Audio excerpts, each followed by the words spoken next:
Welcome to our channel. Today we how to install Midjourney workflow automation using Discord bots, beginner guide step by step clearly.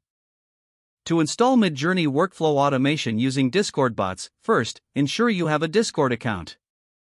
Next, join the Midjourney Discord server. Once you are in the server, read through the rules and guidelines provided. Locate the bot commands channel in the server.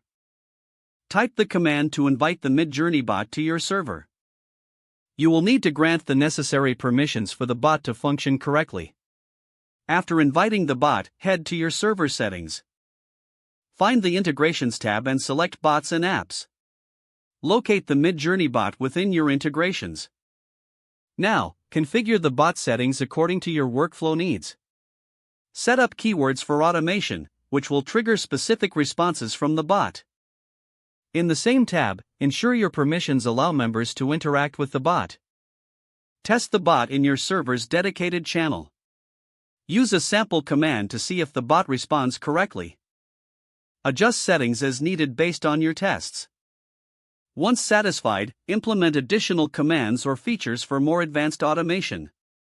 Consider creating a dedicated channel for automated tasks for better organization. Invite team members to engage and help refine the workflow. Monitor the bot's performance regularly to make improvements. That's how to set up Midjourney workflow automation using Discord bots. If the page does not load, refresh the browser or try again in a private or incognito window. Make sure you are using the correct email address, then retype it carefully to avoid small typos. If your password is not accepted, use the reset option and create a new strong password you can remember.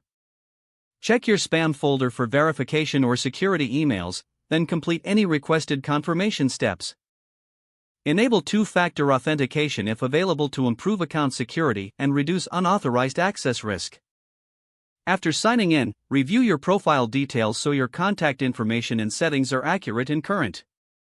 If you see an error message, note it down and try again after restarting your device and internet connection. Log out when you finish, especially on shared devices, to keep your account and payment information secure. If the page does not load, refresh the browser or try again in a private or incognito window. Don't forget to like this video and subscribe to our channel for more step-by-step tech guides.